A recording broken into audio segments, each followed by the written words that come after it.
नमस्कार दोस्तों, मैं जेपी डांडिया आप सभी का आपके अपने YouTube channel dandiya electrical study पर एक बार फिर से स्वागत करता हूं। दोस्तों, अपना जो इलेक्ट्रिकल थ्योरी का सिलेबस चल रहा है उस सिलेबस में ट्रांसफार्मर के मुख्य भागों का वर्गीकरण चल रहा है, जिसमें लगभग पिछले वीडियो में आप लोगों ने देख लिया था, लेकिन आज वो भाग बच गए जो ट्रांसफार्मर के सुरक्षा पार्ट्स होते हैं, जो ट्रांसफार्मर की सुरक्षा करते हैं। अर्थात ये कह सकते हैं कि उन भागों में से ट्रांसफार्मर की सुरक्षा युक्तियाँ बच चुकी हैं जो ट्रांसफार्मर की ओवरलोड होने पर, शॉर्ट सर्किट होने पर या कोई आंतरिक दोष होने पर ट्रांसफार्मर की सुरक्षा करते हैं, जो एक ट्रांसफार्मर के मुख्य भागों में से ही एक भाग अलग अलग होते हैं। तो आज उन भागों का वर्गीकरण करेंगे। और दोस्तों, इन भागों में से एक क्वेश्चन अवश्य हर प्रकार के पेपर में आता है। चाहे आप इलेक्ट्रिकल से संबंधित किसी भी प्रकार के एग्जाम का पेपर देखोगे या पेपर देने जाओगे तो आपको इन सुरक्षा युक्तियों में से एक प्रश्न अवश्य मिलेगा। आज वो देखते हैं कि सुरक्षा युक्तियाँ कौन सी होती हैं। और दोस्तों, पॉइंट टू पॉइंट बताऊंगा आप लोगों को कि कैसा भी पेपर देखोगे तो आपके, यदि आप इसमें पढ़ते हो, नोट्स बनाते हो, तो कोई भी पेपर देखोगे उसमें से एक भी क्वेश्चन ऐसा नहीं होगा जो मैंने आपको नहीं बताया होगा यहाँ बोर्ड पे। इसलिए वीडियो को लास्ट एंड तक देखना और अपने नोट्स बनाते रहना। वर्गीकरण चल रहा है मेन पार्ट्स ऑफ ट्रांसफार्मर, ये चल रहा है अपना, मतलब कि मुख्य भाग, परिणाम मित्र के मुख्य भाग,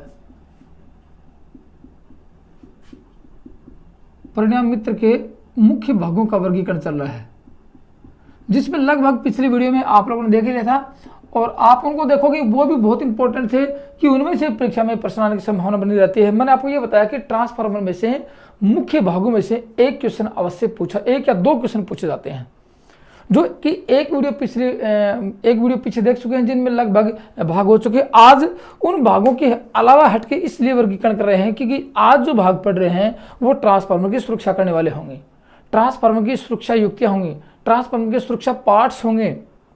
ठीक है, तो इसलिए एक वीडियो अलग से सुरक्षा पार्ट्स का बनाया गया है। तो आज सबसे पहले क्या पढ़ेंगे, ब्रीदर देखेंगे।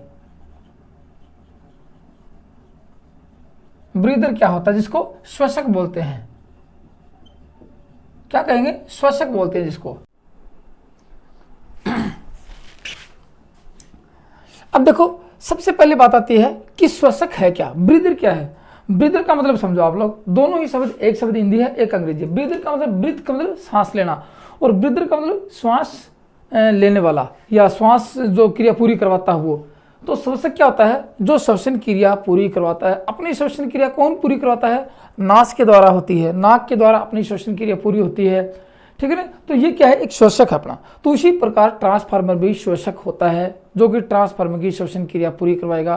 तो इसके बारे में सबसे पहले क्या कह सकते हैं कि ब्रीदर परिणाम मित्र की श्वसन क्रिया को पूर्ण करता है। क्या लिख सकते हैं, फिर मैं इसका डायग्राम बना के दिखाऊंगा, आप लोगों को अच्छी तरह समझाऊंगा क्या क्या होता है। ये परिणाम मित्र की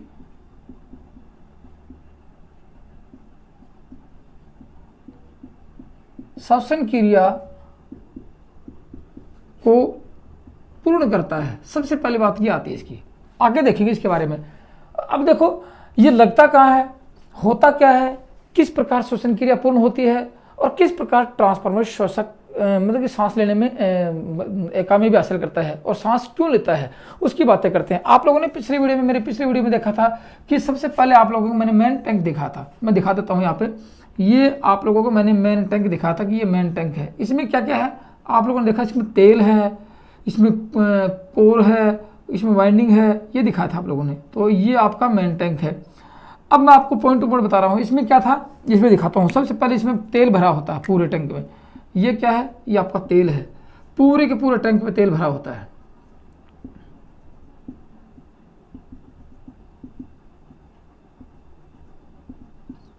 कौन सा तेल है, खनिज तेल है। कितने प्रकार का है, दो प्रकार का है, एक सिंथेटिक और एक खनिज तेल होता है। ये तेल भरा है। इसके अंदर क्या क्या पड़े हैं मैं आपको देखिए, इसके अंदर क्या क्या स्थापित करते हैं, क्या क्या व्यवस्थित करते हैं। इसके अंदर आप लोग देखोगे, इसके अंदर ये आप लोगों की कोर होगी, ये आप लोगों की क्या है, ये कोर है। ये आप लोगों ने पिछली वीडियो देखी कि मेन टैंक में क्या होता है। फिर इसके ऊपर क्या होती है, इसके ऊपर वाइंडिंग होती है। कौन कौन सी, प्राइमरी वाइंडिंग और सेकेंडरी वाइंडिंग, दोनों वाइंडिंग इसके ऊपर होती हैं। ये इसके ऊपर वाइंडिंग होगी, 2 वाइंडिंग होती है, दोनों वाइंडिंग को इसीलिए यहाँ पे बुशिंग लगाएंगे। आज बुशिंग भी बताएंगे आप लोगों को क्या होता है। ये देखा आप लोगों ने। उसके बाद में देखा कि इसके ऊपर क्या होता है, एक पाइप के द्वारा कंजर्वेटर टैंक होता है जिसको संरक्षक टैंक बोलते हैं। ये भी आप लोगों ने पिछली वीडियो में देख लिया था। आज सारी बातें बताऊंगा आप लोगों को। ये क्या है, ये आपका संरक्षक टैंक है।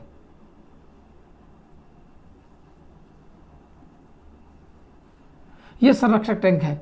अब इसका कार्य, ट्रांसफार्मर जब ओवरलोड पे गर्म होता है या लोड पे गर्म होता है तो तेल का आयतन बढ़ता है। तेल का आयतन बढ़ के यहाँ जाता है। इसकी तेल कहाँ जाता है, इस संरक्षक टैंक, इसमें संरक्षक टैंक में जाता है। ये कितना होता है, 1/3 तेल से ऑलरेडी भरा होता है। ये काफ़ी बार परीक्षा में जो प्रश्न बताया मैंने आपको बता रहा हूँ, सारी बातें परीक्षा में आ चुकी हैं और मैं पिछली वीडियो में बता भी चुका हूँ। 1/3 तेल, 1/3 तेल से भरा होता है। अब आगे की बात करते हैं। आज ब्रीदर क्या होता है देखो। मैंने ये बताते हैं यहाँ शीतल पाइप होंगी जिसको रेडिएटर बोलते हैं, वो भी मैंने आपको दिखाया नहीं, आपको दिखा देंगे, कोई बात नहीं है। अब देखेंगे कि ब्रीदर क्या होता है, श्वसन क्रिया कैसे पूरी करता है। मान लीजिए कि देखो यहाँ से 1/3 तेल से भरा है, ये 1/3 तेल यहाँ से भरा है। ट्रांसफार्मर गर्म हुआ, लोड पे तेल का आयतन बढ़ा, तेल ऊपर आया, तो यहाँ तक तो तेल ऑलरेडी है। अब सब आप सपोज कीजिए तेल इसके अंदर यहाँ से इसमें जाएगा, क्या अपने संरक्षक टैंक में तेल जाएगा, तो तेल का प्रसार यहाँ तक होगा, तेल यहाँ तक आएगा, तेल बढ़ेगा ऊपर तक बढ़ेगा। तो इसमें क्या है, ऑलरेडी इसमें क्या है, पहले से ही हवा भरी है, इसमें शुष्क हवा है। यहाँ क्या है, शुष्क हवा है। अब वो शुष्क हवा कहाँ जाएगी, तेल ऊपर जाएगा, लेकिन यहाँ कोई रास्ता नहीं होगा तो हवा बाहर नहीं जाएगी और तेल ऊपर नहीं जाएगा ना ऊपर। तो क्या कर सकते हैं, यहाँ एक पाइप लगाते हैं। धीरे धीरे समझते हैं ना कि ब्रीदर क्या होता है। यहाँ एक पाइप लगाते हैं। ये प्रश्न भी काफ़ी बार पूछा जाता है आपसे, मैं दिखाता हूँ आपका क्या होता है। देखो यहाँ एक पाइप लगाया, पाइप कहाँ लगाया, आप ये देखोगे पाइप लगाया आप लोगों ने कंजर्वेटर टैंक के ऊपर भाग में पाइप लगाया, ये लगाया पाइप आप लोगों ने। अब यहाँ क्या थी देखो, आप लोगों को पता है यहाँ एयर है, कौन सी, ड्राई एयर है, शुष्क हवा है यहाँ पे।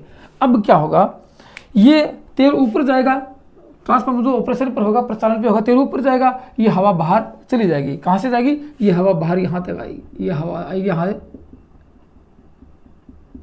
ये हवा आ गई यहाँ पे बाहर। अब यहाँ क्या लगाएंगे, देखो यहाँ बताता हूँ क्या लगाते हैं। यहाँ लगाएंगे ब्रीदर, यहाँ क्या लगाएंगे, ब्रीदर लगाएंगे। ब्रीदर में क्या करता है आप लोग देखते जाना धीरे धीरे। ये थोड़ा बड़ा करके दिखा दूंगा आप लोगों को ब्रीदर क्या होता है। ये लगाया है यहाँ पे ब्रीदर, ट्रांसफार्मर छोटा दिखाया है, ये बड़ा दिखाया है, क्योंकि आप लोग समझ जाओगे ब्रीदर में क्या क्या होता है। ये लगाया आप लोगों ने, ब्रीदर लगाया। अब यहाँ ब्रीदर लगाने के कुछ यहाँ पे होल होंगे, जो हुक होंगे यहाँ पे, यहाँ लगा देंगे, ये लगा देंगे ट्रांसफार्मर के।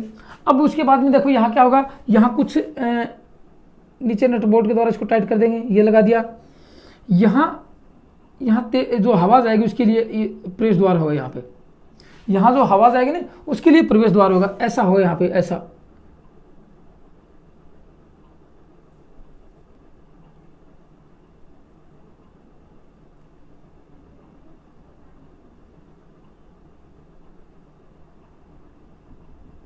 ये होगा ऐसा, ऐसा ब्रीदर होगा। अब देखो इसके अंदर क्या होगा, यहाँ एक ग्लास होगा, कहाँ पे, यहाँ पे ग्लास होगा, जो इसमें सिलिका जेल भरेंगे उसमें देखेंगे कि कैसी सिलिका जेल, यहाँ पे ग्लास होगा। अब क्या होता है इसके अंदर, इस ब्रीदर, बस ऐसा ही नमूना होता है। इस ब्रीदर के अंदर क्या होता है, सिलिका जेल के टुकड़े रखे जाते हैं।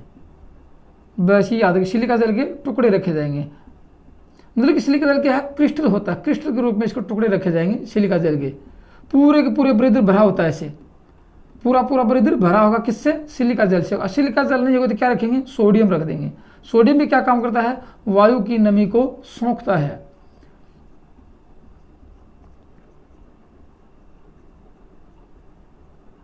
जो क्रिस्टल के तौर पर यहाँ पे पड़ा होता है सिलिका जेल, ये सिलिका जेल भर दिया इसमें।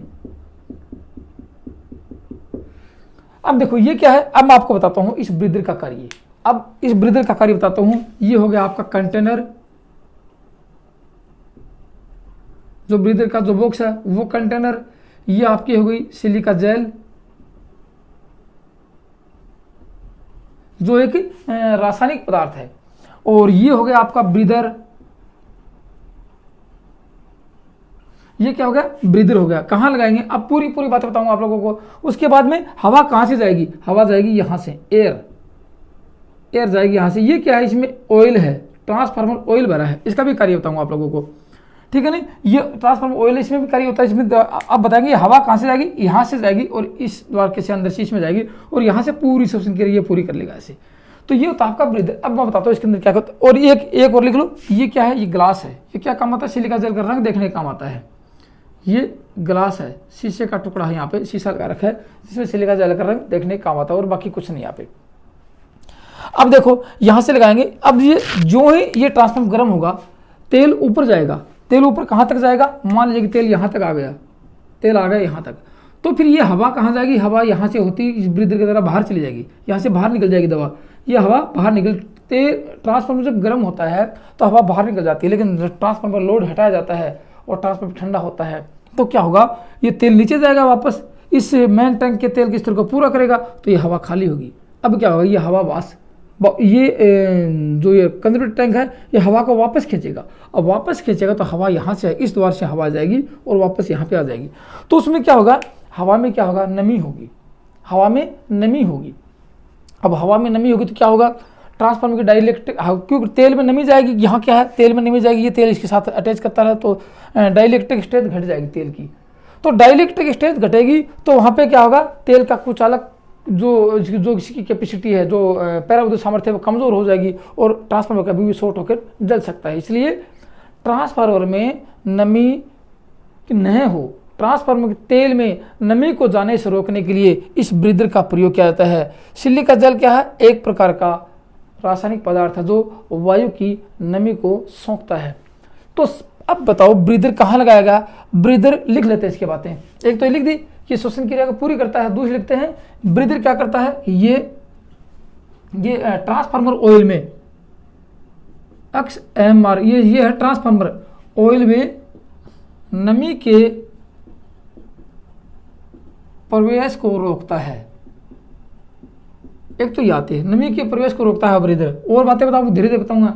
ये स्थापित कहाँ होता है, देखो और भी बताऊंगा कि नमी और किन किन रास्तों से जा सकती है, वो भी बताऊंगा आप लोगों को, ठीक है ना। सबसे पहले देखिए नमी कहाँ कहाँ जाएगी। मान लीजिए कि पैकिंग लगा रखी है यहाँ पे, ये तेल तो यहाँ पर भी है, ये पैकिंग लगा रखी है, ये पैकिंग इसकी यदि मतलब कमज़ोर हो जाएगी तो यहाँ से भी नमी जा सकती है, ठीक है ना। टेम्परेचर उच्च हो जाएगा, वहाँ से नमी जा सकती है। ये है गैस किट, गैस किट के कमज़ोर होने से यहाँ गैस किट लगाएंगे और जो इसको नट बोल्ट के द्वारा, नट बोल्ट होते हैं यहाँ पे, नट बोल्ट के द्वारा दबा देंगे गैस किट को, तो जिसमें नमी नहीं जाएगी उसके अंदर।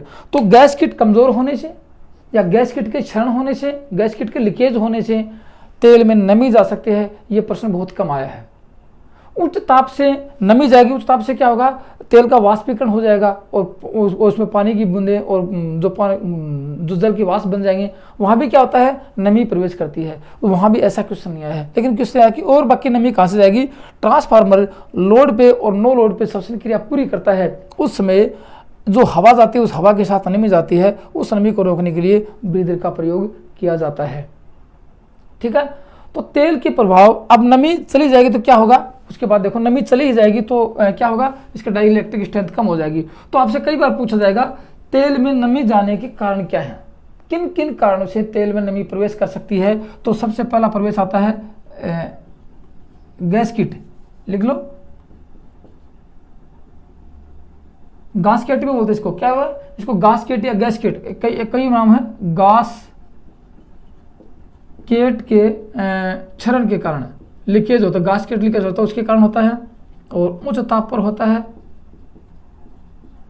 और एक ये होता है कि श्वसन क्रिया के दौरान जाएगी। तो तेल की सतह के साथ जब नमी का प्रवेश होता है, तेल की संपर्क में वायु अवशोषण के कारण, वायु अवशोषण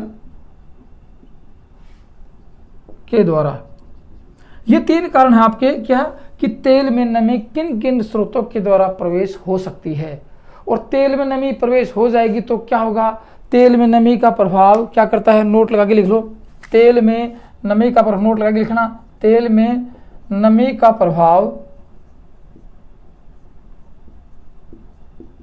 तेल की पैराविद्युत सामर्थ्य, पैराविद्युत सामर्थ्य कम करता है,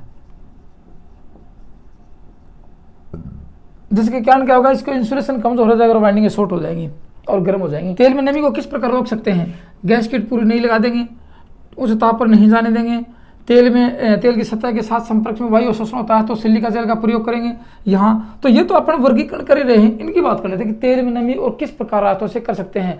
तो रबड़ के डायाफ्राम उपयोग करने से, यहाँ रबड़ का डायाफ्राम लगाएंगे, उपयोग कर लेंगे।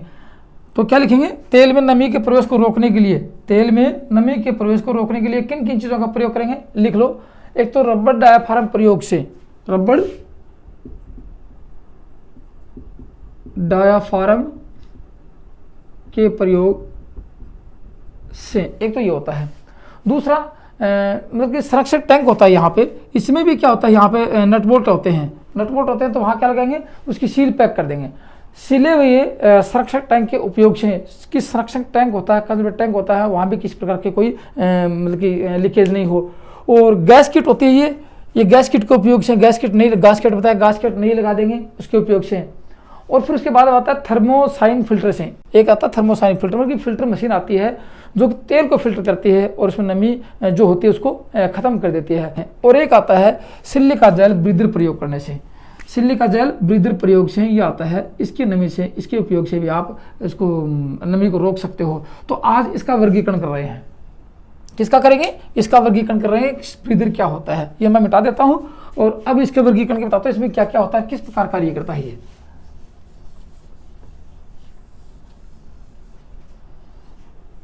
अब देखो ये आपका ब्रीदर है, तो मैं आपको बताऊं ब्रीदर में क्या है, एक ये सिलिका जेल है, तो सिलिका जेल के बारे में पढ़ लें तो लिखेंगे ब्रीदर सिलिका जेल,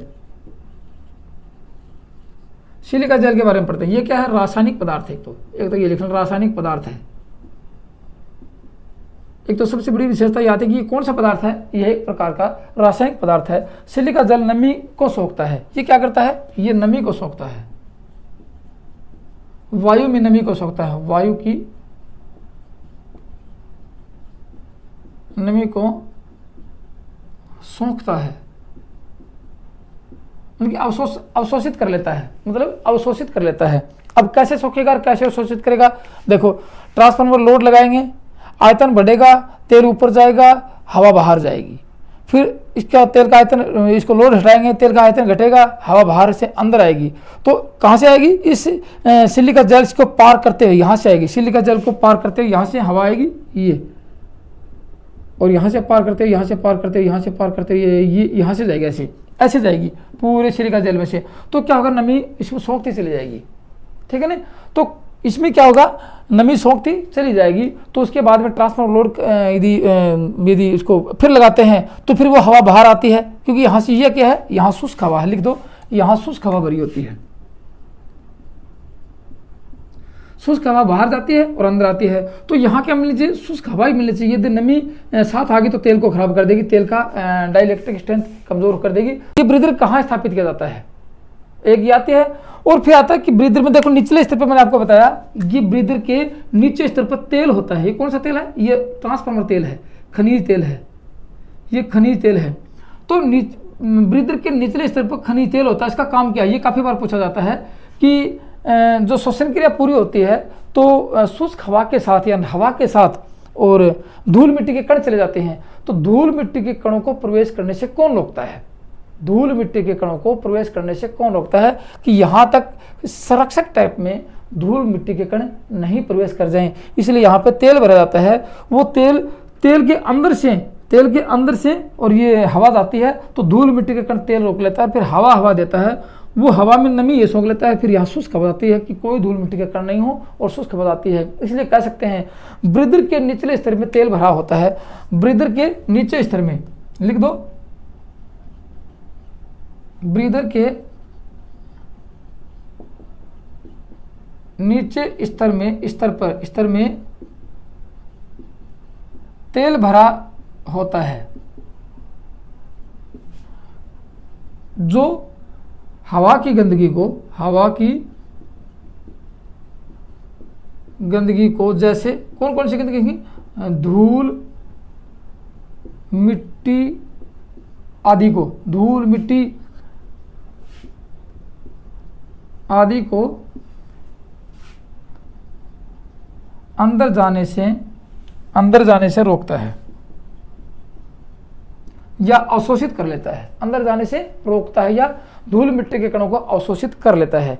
ये तो थी बात इनकी इस ब्रीदर की। अब इस सिलिका जेल के बारे में और क्या प्रश्न पूछे जाते हैं उनकी बात बताता हूँ। सिलिका जेल का रंग कैसा होता है, सिलिका जेल का रंग कैसा होता है उस रंग की बात करते हैं, जो कि आप लोग देखोगे कि कंफ्यूज करने वाला क्वेश्चन है एक प्रकार का। आप फिर भी कंफ्यूज हो जाते हो कि सिलिका जेल का रंग कैसा होता है। आज उस कंफ्यूज को दूर करते हैं। यहाँ से क्या होगा देखो, दो होगी, तो एक तो होगी फ्रेश सिलिका जेल, नई सिलिका जेल लेकर आते हैं, नवजात मैंने कि एक नई सिलिका जेल का रंग लेकर आते हैं। तो सिलिका जेल लेकर आते हैं तो उसका रंग कैसा होता है, तो लिख सकते हैं शुष्क सिलिका जेल का रंग। क्या लिखेंगे, यही लिख देता हूं मैं, शुष्क सिलिका जेल का रंग। एक तो यह आता है क्योंकि शुष्क का मतलब कि इसमें कोई नमी नहीं है, नमी रहित कर देते हैं, नमी रहित, नमी रहित शुष्क सिलिका जेल का रंग। मतलब नमी रहित सिलिका जेल का रंग कैसा होगा, नीला, हल्का नीला या आसमानी होगा।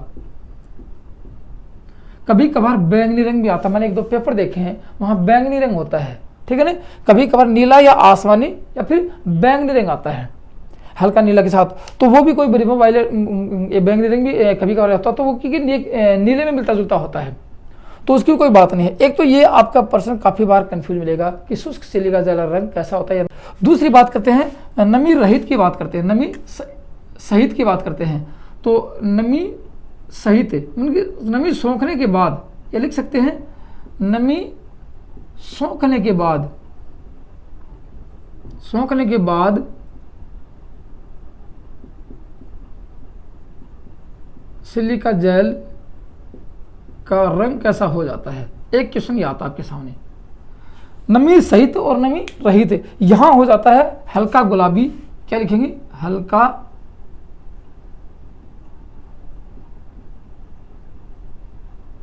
गुलाबी या सफेद हो जाता है। एक ये देखना, दो बातें बताइए आपको, नोट लगाने वाली बात है कि शुष्क सिलिका जेल का रंग कैसा होता है या नमी रहित, एक नमी सहित नमी रहित सिलिका जेल का रंग हल्का नीला या आसमानी रंग होता है, या फिर कभी कभार ऐसा नाम नहीं है तो बैंगनी रंग नाम जरूर आता है। उसके बाद नमी सहित, नमी सोखने के बाद सिलिका जेल का रंग कैसा हो जाता है, हल्का गुलाबी या सफेद हो जाता है। एक ये बात आती है। अब कहते हैं नमी सोखने के बाद सिलिका जेल को रिकंडीशन में कैसे लेके आते हैं, रिफ्रेश कैसे करते हैं कि वो दोबारा उसकी नमी को उस वहाँ से सुखा दे। तो कह सकते हैं सिलिका जेल को रिफ्रेश करने के लिए या रिकंडीशन में लाने के लिए सूर्य की रोशनी में सुखाया जाता है। याद रखना, सूर्य की रोशनी में सुखाया जाता है, या फिर किसी तलने वाले पदार्थ में, किसी तलने वाले पदार्थ में, जैसे तवा हो सकता है या कढ़ाई हो सकती है, उसके अंदर रख कर और ऊष्मा से उसको गर्म किया जाता है, जिसकी वजह में उसकी नमी सूख जाती है, नमी उसकी वहाँ से गायब हो जाती है। तो कितना डिग्री टेम्परेचर पर, 150 degree centigrade, 150 degree per hour centigrade से उसको गर्म करके सुखाया जा सकता है, जिससे उसका रंग वापस नीला हो जाए और वो सिलिका जेल दोबारा काम आ सके। ये था आपका इस ब्रीदर का उपयोग। ये एक प्रकार की सुरक्षा युक्ति होती है। सुरक्षा युक्ति क्यों, क्योंकि सुरक्षित तो कर रही है, यदि नमी चली जाएगी तो ट्रांसफार्मर की लाइफ घट जाएगी और नमी जाने से उसका क्या होगा, वो डाइलेक्ट्रिक स्ट्रेंथ कमजोर पड़ जाएगा और ट्रांसफार्मर जल जाएगा। इसलिए कह सकते हैं कि ब्रीदर एक प्रकार की ट्रांसफार्मर की सुरक्षा युक्ति होती है। अब बताओ कहाँ स्थापित होता है ये। काफी बार परीक्षा में प्रश्न पूछा जाता है कि ब्रीदर को कहाँ स्थापित किया जाता है, ब्रीदर कहाँ लगा होता है। तो देखो, ये मेन टैंक है, ये कंजर्वेटर टैंक है। मैं लिख देता हूँ नाम, यहाँ पे लिख लो, ये मेन टैंक है और ये क्या है, ये आपका संरक्षक टैंक है। संरक्षक टैंक के ऊपर, ये ऊपर लगा रहे, संरक्षक टैंक के ऊपर लगा होता है। तो यहां लगा दो, यहां लगा दो, यहां लगा दो, कोई बड़ी बात नहीं, मैंने आपको नीचे दिखाया कि आपको अच्छी तरह समझ में आ जाए।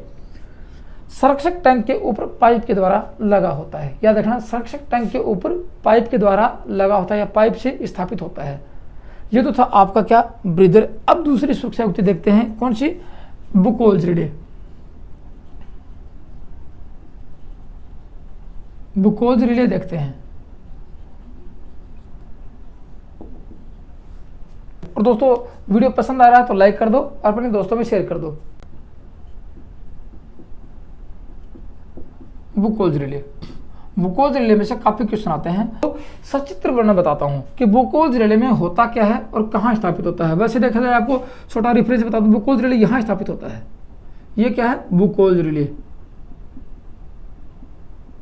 बुकोज रिले कहाँ स्थापित होता है, ये होता है। अब इसके अंदर बुकोज रिले में होता क्या है वो आपको दिखा देता हूँ। देखो बुकोज रिले में क्या क्या व्यवस्थाएं होती है इसको मैं यहाँ दिखा देता हूँ। देखो अब आप लोग ये देखना कि बुकोज रिले कंजर्वेटर टैंक और मेन टैंक के बीच का पाइप में स्थापित होता है। तो इसके दो सिरे हो गए, एक सिरा तो ये हो गया और एक सिरा ये हो गया। इसका मतलब तेल कहाँ से जाएगा, तेल बुकोज रिले के अंदर से जाएगा, तेल बुकोज रिले के अंदर से जाएगा। तो बुकोज रिले में दो आपके सिरे होंगे, एक सिरा मेन टैंक की तरफ जाएगा और दूसरे सिरा कंजर्वेटर टैंक की तरफ जाएगा। तो मैं है कि इसको थोड़ा घुमा के ऐसे सीधा डायग्राम बना देता हूँ, आपको समझ में आ जाए। देखो यहाँ कैसा होता है, यहाँ होता है ऐसे,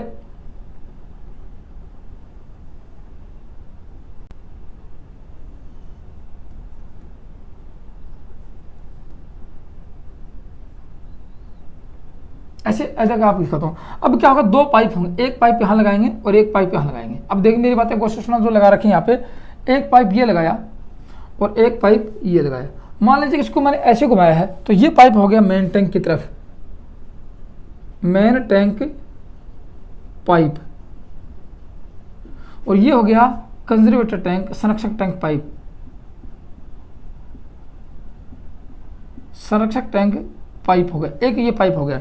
अब आप लोग इतना समझ गए होंगे कि तेल कहाँ से जाएगा, जब ट्रांसफार्मर कार्य करेगा तो तेल मतलब कि इसके अंदर जाएगा, फिर वापस आएगा, शोषण क्रिया पूरी करेगा, तेल के स्तर को पूरा करेगा। तो कहाँ से जाएगा तेल, तेल जाएगा यहाँ से, तेल जाएगा यहाँ से और यहाँ तक भरा होगा तेल।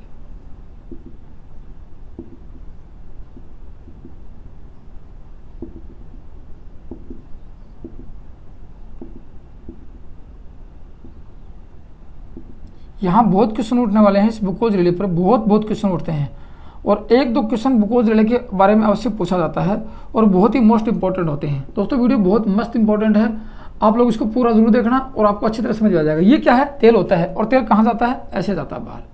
तो इसका अंदर प्रवेश कहाँ से होगा तेल में, इसमें तेल प्रवेश होगा यहाँ से, ये तेल प्रवेश होगा यहाँ से बाहर जाएगा। दो बातें आ गई, तेल यहाँ से जाएगा और यहाँ से बाहर जाएगा तेल। ये कहाँ जाएगा, ये संरक्षक टैंक में ऊपर जाएगा और ये कहाँ से आएगा, मेन टैंक से आएगा। कब आएगा, ट्रांसफार्मर जब कार्य करेगा। तो पूरे इसमें भरा होता है ये। अब देखो आपको दिखाता हूँ मैं कि इसके अंदर व्यवस्थाएं क्या क्या होती हैं। इसके अंदर व्यवस्था बताता हूँ, इसके अंदर दो फ्लोट होते हैं, फ्लोट के बारे में बताऊँगा आप लोगों को। इसके अंदर दो फ्लोट होते हैं, ऐसे दो फ्लोट होंगे इसके अंदर और ये होंगे ऐसे,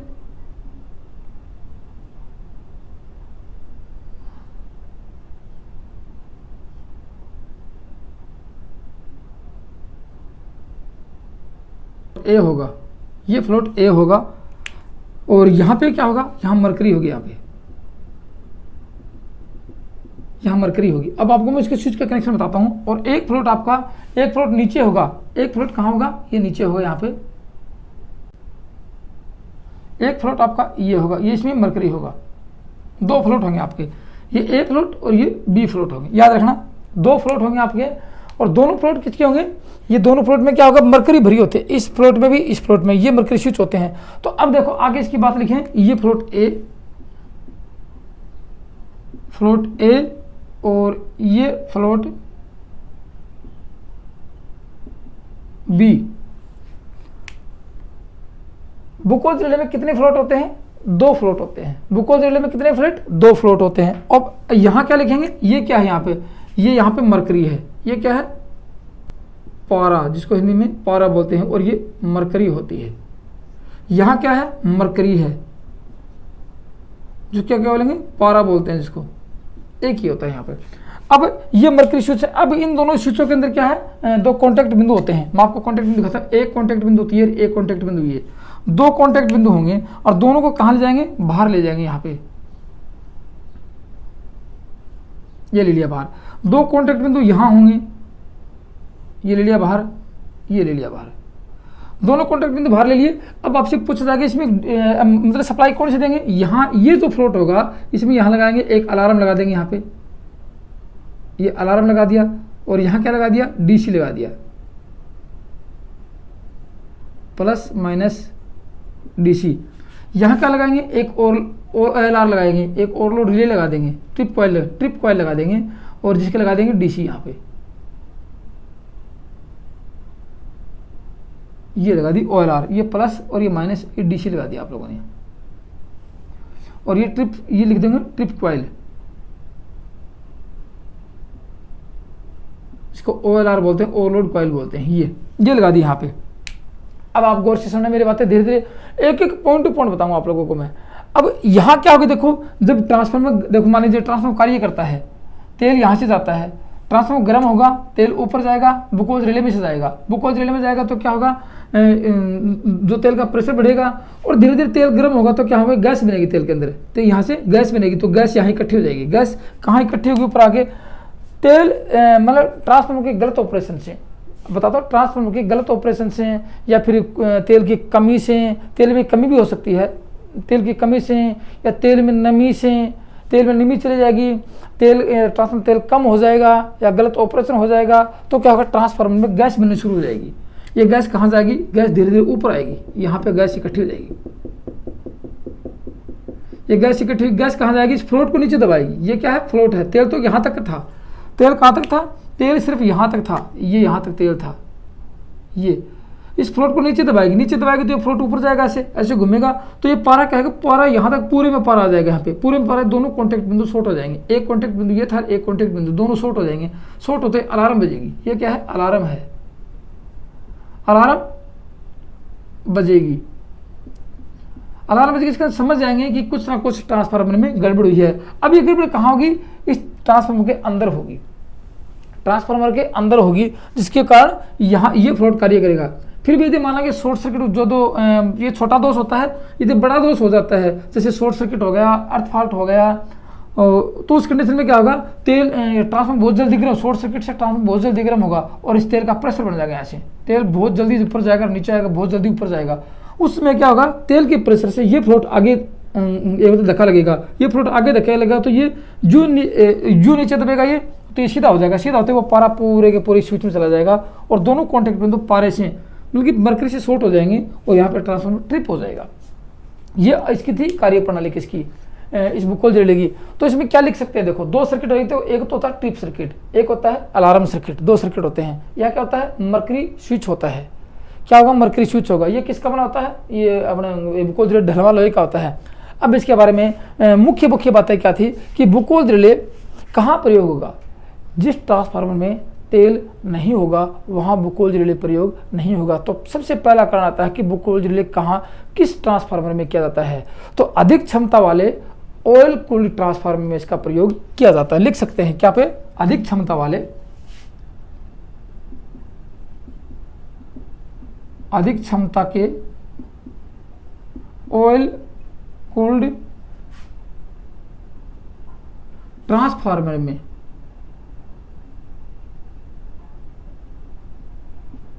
इसका प्रयोग किया जाता है। एक तो ये लिख लो आप लाइन।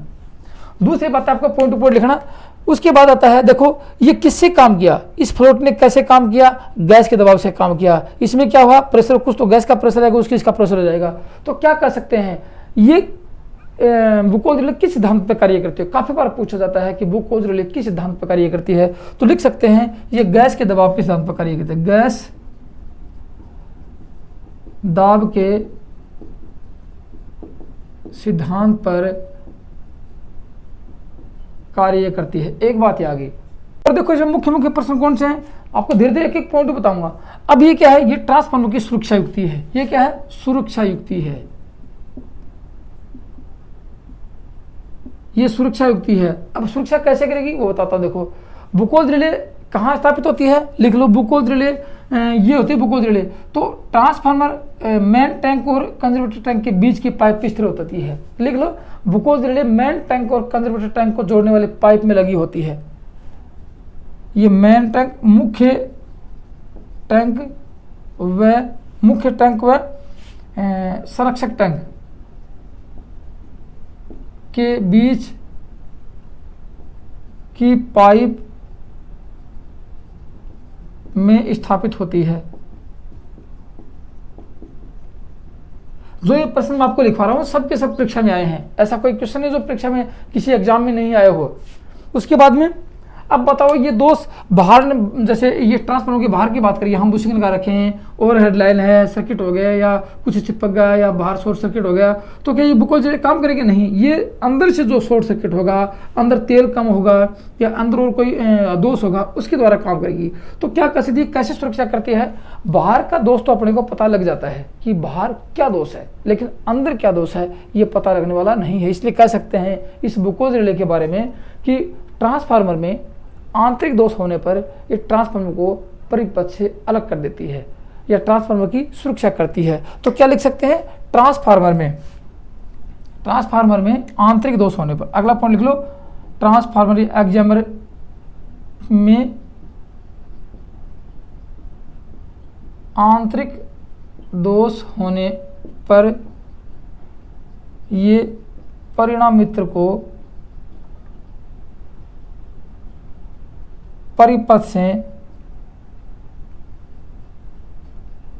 अलग कर देती है। ये भी इसका मुख्य कारण है। आंतरिक दोष होने पर परिपथ को कौन ट्रांसफार्मर को कौन परिपथ से हटाएगा? Buchholz relay हटाएगी। अब अगला प्रश्न देखो, ये ट्रांसफार्मर में आंतरिक दोष होने पर कैसे काम करती है? अधिक गैस की वाष्प बनने या तेल की कमी होने पर कार्य करती है। तो लिख सकते हैं, ये तो थी इसकी बाहर की बातें। अंदर क्या होते हैं? अंदर लिखो, इसमें 2 फ्लोट होते हैं, 2 बुकोज रिले में 2 फ्लोट होते हैं, 2 मरकरी स्विच होते हैं। पूछा जाएगा आपसे ट्रांसफार्मर में मरकरी कहाँ प्रयोग होती है? बुकोज रिले में होती है। 2 मरकरी स्विच होते हैं, ए फ्लोट व बी फ्लोट। ए फ्लोट का मरकरी स्विच लिख लो, ए फ्लोट का मरकरी स्विच अलार्म सर्किट को कंट्रोल करता है और बी फ्लोट का मरकरी स्विच ट्रिप सर्किट होता है जो ट्रांसफार्मर को ट्रिप करता है। 2 होते हैं, बी सर्किट ट्रांसफार्मर को ट्रिप करता है। तो लिख लीजिए बातें कि 2 फ्लोट होते हैं, 2 मरकरी स्विच होते हैं। एक मरकरी स्विच अलार्म सर्किट को कंट्रोल करता है और दूसरा मरकरी स्विच ट्रिप कॉइल के साथ कंट्रोल होता है। दूसरा मरकरी स्विच ट्रिप कॉइल के साथ कंट्रोल होता है। ट्रांसफार्मर में नॉर्मल दोष होने पर फ्लोट ए या अलार्म सर्किट मतलब कि ये संकेत करता है, और भारी दोष होने पर, जैसे आंतरिक दोष भारी होगा, जैसे कि अपने अर्थ फॉल्ट हो जाता है या ओवरलोड हो जाता है, उसमें ये ट्रिप सर्किट अलार्म काम करता है। इसकी कार्य प्रणाली है। इसमें सारे के सारे प्रश्न आ चुके हैं, ऐसा कोई प्रश्न नहीं बचा जो अब तक नहीं आया हो। अब एक प्रश्न और बच गया कि बुकोज रिले किस सप्लाई पर कार्य करती है, कौन सी विद्युत पर कार्य करती है? बुकोज रिले किस सप्लाई पर कार्य करती है, एसी या डीसी पर? आप लोग देख रहे हो कि बुकोज रिले डीसी पर कार्य करती है। यहाँ मैंने 2 अलग अलग सर्किट बनाए हैं, जबकि डीसी दोनों की एक ही होती है। एक ही डीसी से दोनों कनेक्ट होते हैं, दोनों पैरेलल में होते हैं और अलग अलग सर्किट होते हैं। तो अब देखेंगे कि एक चीज़ और बच गई, सॉरी, यहाँ पे ये फ्लोट होता है, ये किस सिद्धांत पर कार्य करता है? कौन सा? ये फ्लोट होता है, ये फ्लोट किस सिद्धांत पर कार्य करता है? न्यूमेटिक प्रेशर के सिद्धांत पर कार्य करता है। लिख लेते हैं यहाँ, फ्लोट न्यूमेटिक प्रेशर के सिद्धांत पर कार्य करता है। न्यूमेटिक प्रेशर, ये लिख लो, फ्लोट न्यूमेटिक प्रेशर के सिद्धांत पर कार्य करता है। तो दोस्तों ये तो थी आपकी क्या, ये आपकी बुकोज रिले थी, जो कि ट्रांसफार्मर में आंतरिक दोष उत्पन्न होने पर ट्रांसफार्मर की सुरक्षा करती है। ये ट्रांसफार्मर की सुरक्षा युक्ति होती है। तो सुरक्षा युक्ति पढ़ी 2, एक पढ़ी बुकोज रिले और दूसरा पढ़ा आपने ब्रीदर। अब तीसरी सुरक्षा युक्ति और देख लेते हैं, जिसको कहते हैं एक्सप्लोजन वेंट। क्या देखेंगे? एक्सप्लोजन वेंट देखते हैं। तो एक और बच गया आपका एक्सप्लोजन वेंट, जिसको हिंदी में कहते हैं विस्फोटक मुंह है। विस्फोट मुंह है, ये बच गया। देखो कभी कभार क्या होता है, ट्रांसफार्मर का मेन टैंक होता है, ये ट्रांसफार्मर मेन टैंक, इसमें तेल होता है जो ट्रांसफार्मर ओवरलोड होता है। ट्रांसफार्मर किसी कारणवश, जैसे शॉर्ट सर्किट हो गया, जैसे ओवरलोड हो गया, या तेल का दबाव, ओवरलोड होने से क्या है, तेल का दबाव अधिक हो जाता है। तो तेल का दबाव अधिक होता है कि ये भी सहन नहीं कर पाता है, यहाँ पे भी बाहर नहीं आ पाता है, और ये इसका दबाव को सहन नहीं कर पाता है। तो क्या होता है, ट्रांसफार्मर का मेन टैंक फटने की संभावना हो जाती है। मेन टैंक फटने की संभावना हो जाती है। तो उस संभावना को खत्म करने के लिए कि नॉर्मल तरीके से आसानी से ट्रांसफार्मर कार्य करता रहे, ट्रांसफार्मर का मेन टैंक नहीं फटे, तो यहाँ क्या लगा देते हैं, एक पाइप लगा देते हैं। यहाँ पे क्या लगाएंगे, मेन टैंक के ऊपर यहाँ पे एक पाइप लगा देंगे। आपने देखा होगा यहाँ पाइप लगा देंगे और यहाँ क्या है, डायफ्राम होता है। यहाँ पे डायफ्राम लगा देंगे और ये अब देखो एक मोटा एक लंबा और एक पाइप होता है। कहाँ लगा होता है, मेन टैंक के ऊपर लगा होता है। ठीक है ना, यह भी क्या है, एक प्रकार की सुरक्षा युक्ति। एक्सप्लोजन इवेंट एक प्रकार की सुरक्षा युक्ति होती है। ठीक है ना, ये कहाँ लगी होती है, ये ट्रांसफार्मर के मेन टैंक के ऊपर लगी होती है। एक बड़ा मोटा पाइप होता है जिसका एक सिरा ट्रांसफार्मर के मुख्य टैंक से होता है और दूसरे सिरे पर डायफ्राम होता है जो वातावरण में खुला होता है। किसी कारणवश यदि ओवरलोड होता है या शॉर्ट सर्किट होता है तो तेल का दबाव अधिक हो जाता है जो कि मेन टैंक सहन नहीं कर पाता है, जिसके कारण मेन टैंक फटने की संभावना होती है। उस समय डायफ्राम टूट जाता है और ट्रांसफार्मर का तेल बाहर रिलीज हो जाता है और जिससे कि ट्रांसफार्मर का मेन टैंक आसानी से बच जाता है। तो ये क्या है, प्रेशर को कम करने वाली युक्ति है। कभी कभार ना कि एक्सप्लोजन इवेंट क्या है, प्रेशर को कम करने वाली युक्ति होती है। इसे इमरजेंसी प्रेशर रिलीज वाल्व भी कहते हैं। क्या लिखेंगे, इमरजेंसी, इसका नाम आता है इमरजेंसी, ये इमरजेंसी प्रेशर रिलीज वाल्व होता है, एक ही आता है। तो ये तो था आपका एक्सप्लोजन इवेंट। क्या काम आता है, ये तेल का दबाव अधिक होने पर तेल के प्रेशर को लीकेज कर देता है और इस ट्रांसपोर्ट टैंक को बचा लेता है। यहाँ क्या होता है, डायफ्राम होता है। और ये क्या है, ये है आपका एक्सप्लोजन इवेंट जिसको विस्फोटक मुंह के नाम से जानते हैं। ये दोस्तों आपकी 3 सुरक्षा युक्ति थी। एक छोटी सी बात और बच गई जिसे कहते हैं बुशिंग। बुशिंग क्या होता है, अब आप लोगों ने देखा ट्रांसफार्मर के अंदर वाइंडिंग है। आप गौर से सुनना मेरी बात को, आप समझ जाओगे। ये वाइंडिंग है यहाँ पे, तो 2 वाइंडिंग होगी। एक तो होगी आपकी प्राइमरी वाइंडिंग, एक होगी सेकेंडरी वाइंडिंग। क्या होगी, एक होगी प्राइमरी वाइंडिंग, एक होगी सेकेंडरी वाइंडिंग। जैसे ये सेकेंडरी वाइंडिंग है ये। अब 3 फेज का ट्रांसफार्मर होगा, सिंगल फेज का होगा तो 4 बुशिंग मिलेंगी, 2 प्राइमरी के लिए और 2 सेकेंडरी के लिए। गौर से सुना, ये 2 सिरे बाहर इसके निकाल दिए, मान कि प्राइमरी के निकाल दिए और 2 सिरे सेकेंडरी के बाहर निकाल दिए, 2 सिरे सेकेंडरी के बाहर निकाल दिया ऐसे।